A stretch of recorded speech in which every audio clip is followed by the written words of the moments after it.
world, and welcome back to the Sims 4 Not So Berry Challenge. Wait, that's not right. Instead, welcome to the first in a series that I'm going to be trying to do once a month on board games. I have recently really gotten excited about board games. We used to have a lot when I was growing up as a child.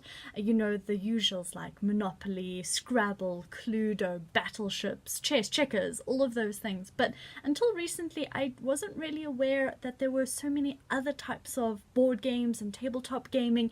And I got very excited when I went to South African Comic Con, and that was held in September for the first time ever. So my partner and I went, we got really excited, and we bought our first board game. Exploding Kittens! Now, I think that it's been inverted in the camera, so I'm gonna just have to work something to do with that. But this is the first board game that we decided to get. I've played it twice so far. Didn't win either of the two times, so it was a little bit strange in that sense, but I enjoyed it thoroughly, and I wanted to make a monthly series, so just reviewing and unboxing one game per month. Unfortunately, the first two games that I'm going to be doing I have already unboxed because I was just so incredibly excited to play them and to use them, and I had this idea after that. It's currently nearly November, so I've had the games since September. It's been a while, but I just wanted to do something different and show a new passion and just try to do something fun and strange. So, what do you get? Well, it starts off with this wonderful box, which is the reason why my partner and I decided to get it.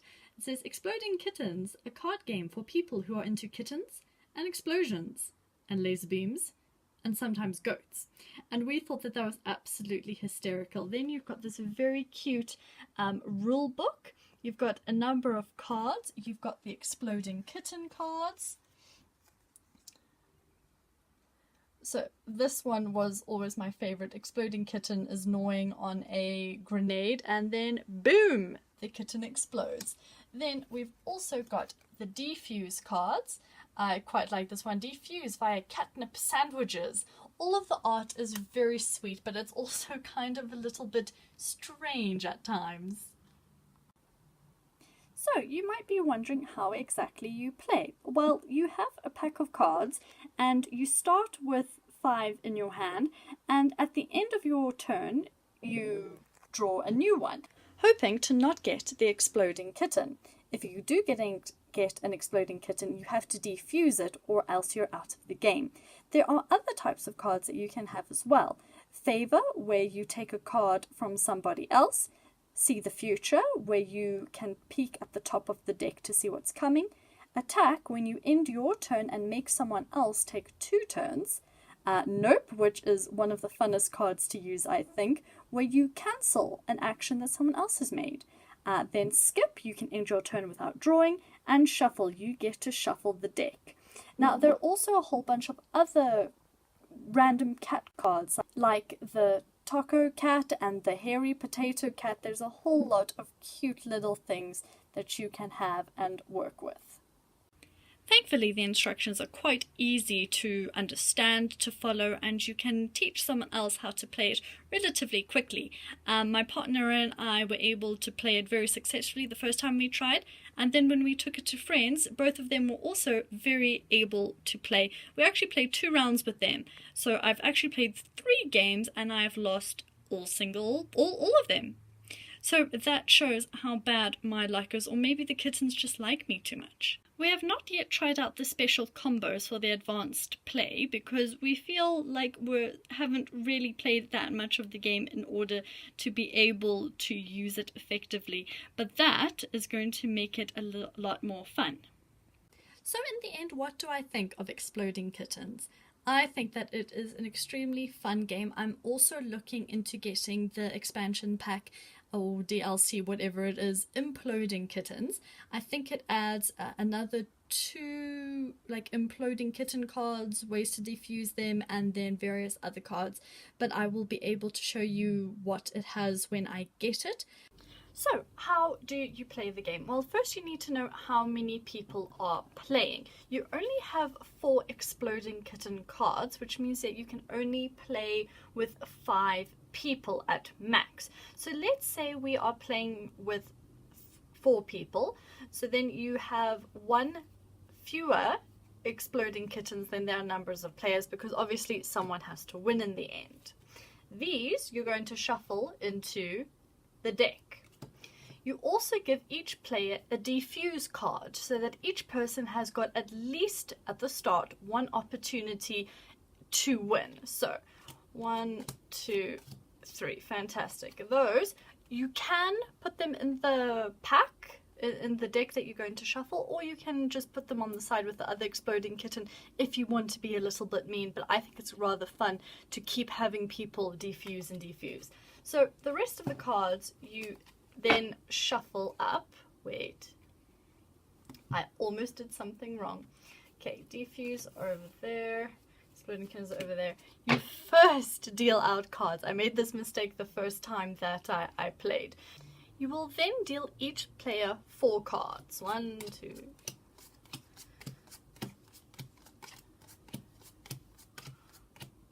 And then you are going to put the defuse and the exploding kittens into the pack.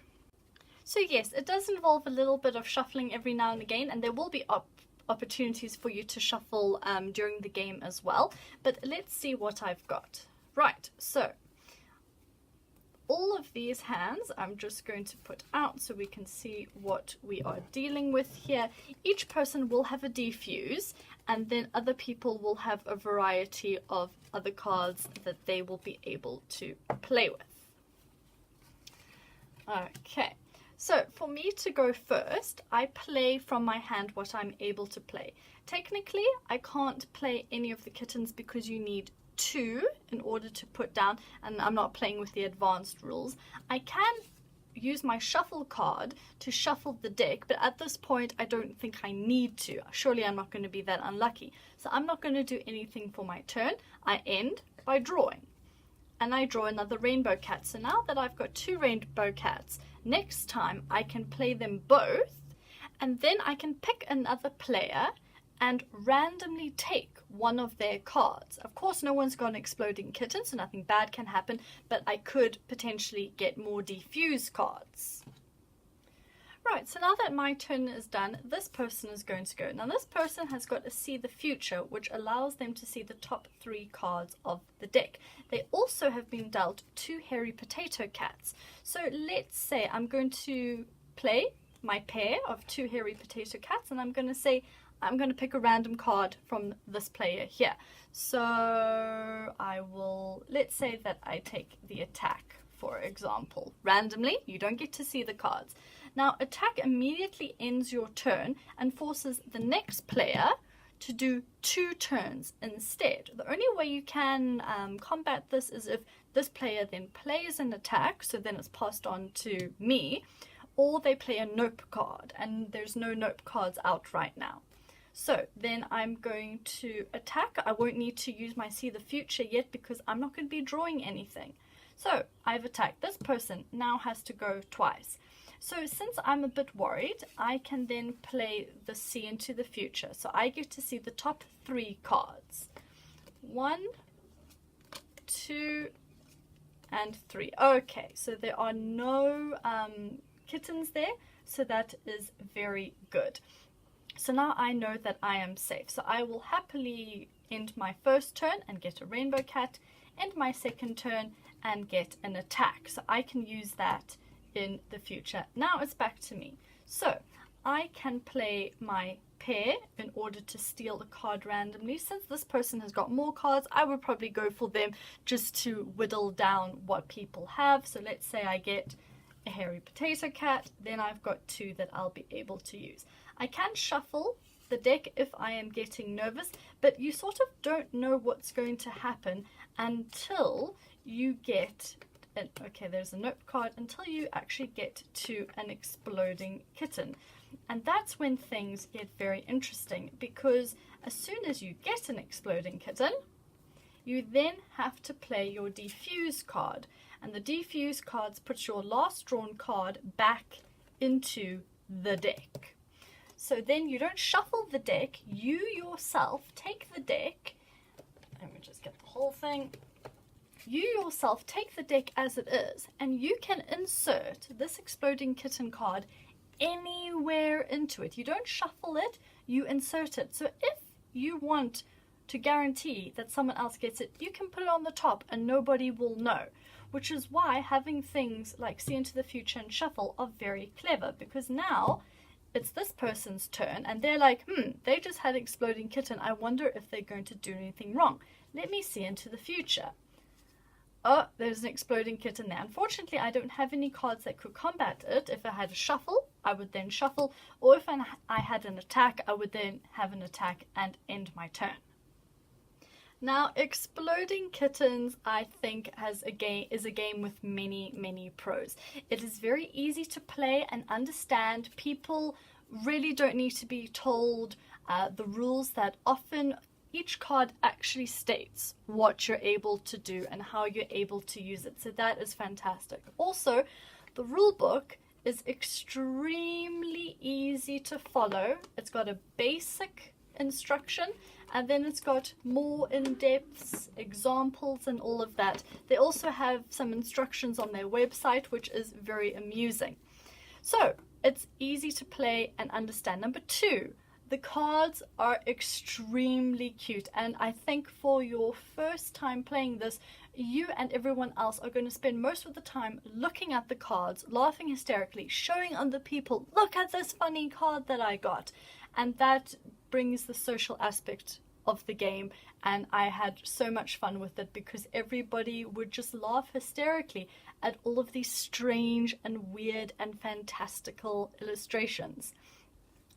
So the 3 pros that I have for this is easy to understand, cute and quirky cards, and as a result it is then extremely social and fun of a game.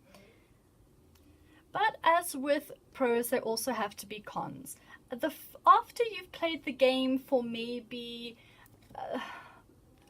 3-4 times, it's not going to be as interesting and new and unique. You're going to get the catermelon and go, yeah, I've seen that one, I wish there was something a little bit more. So after a few rounds, the cuteness and uniqueness, they wear out a little bit. When you've seen the Defuse via Kitten Therapy 4 times, it's not as new and original anymore. And as a result, because of the limited amount of cards that you have, it does mean that after a few rounds of playing, you do get a little bit bored, even with the plague of bat farts descending from the sky. Even something as funny as that will not be as great.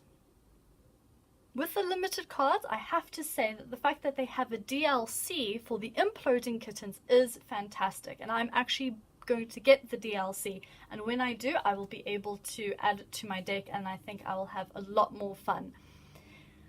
Another negative is the amount of players you are limited to having. As I said, this plays 2 to 5 people because of the amount of Exploding Kittens. Now, when you get the Imploding Kittens DLC pack, that does increase it potentially if you want to do more. So that is a negative that they have turned into not a negative anymore, which is absolutely fantastic. One of the things that I love most about this game is that it's a little bit different and almost counterintuitive from the other card games that I usually play, that you end your turn by drawing a card. And the fact that you are just waiting for this exploding kitten, the game actually becomes quite intense for something that is so cutesy and simple and quirky. The smaller and smaller this draw pile becomes, the more and more anxious each of the players gets, because they know that there are however many exploding kittens just waiting. And once you've gotten rid of your defuse cards, there's no hope for you. It is then just a game of chance. And the tension rises. Everybody waits with bated breath, and they just want to end their turn as quickly as possible because they don't want their card to be the exploding kitten. Are there any left? No, well, that was anticlimactic because there were no exploding kittens in this pile that I chose, but that's all right. all in all, I feel that Exploding Kittens is a very fun game to play, especially if people like humor that's a little bit more out there. I mean, for example, this nope is a jackalope bounds into the room and yells nope. And I think a lot of the fun of the game comes from people playing the cards for the first times, seeing the wacky illustrations for the first times and going, what on earth is that? The one see into the future, which I always seem to get every single game, is feast upon a unicorn enchilada and gain its enchilada powers. And this card freaks me out so much because it just is, for me, the most grotesque card. And then right next to it you can have something as cute as the Hairy Potato Kitten, and I'm like, why are there so many differences in card versions? I know there's also a not safe for work version. I don't sort of see the appeal of having a game that is so racy that you can't have it with normal people, or you must only use it with your friends, maybe not your family even. I find that games that bring more people together rather than excluding a whole bunch of people are the better ones, and I'm very much looking forward to continuing playing with my Exploding Kittens and seeing what other combos and just honing my skills, because I think I need a lot more practice with it. So many things happen in life, but I think the board games are something that you can do for fun, you can do on your own, you can do with groups of friends, you can do at parties. I was actually thinking of early next year having a game board night and putting out a whole bunch of game boards, getting all my friends together that I haven't seen for a long time, and just having fun. So I think that board games are something that I can really bring back into my life and have fun with and enjoy and just embrace, and I'm truly looking forward to that. If you guys have played Exploding Kittens before, you can comment, give me suggestions on how to play it. I am a total noob at this, but I am enjoying it very much. If anyone can offer advice to anyone else or recommend another game that they can try that's similar, that would be fantastic too. As I said, I was going to do this series once a month, so the board game for October is... So the board game for November is Exploding Kittens. Next month I am going to be doing quite a different board game, a very different feel, but I've had a lot of fun with it. It is Quirkle Cubes.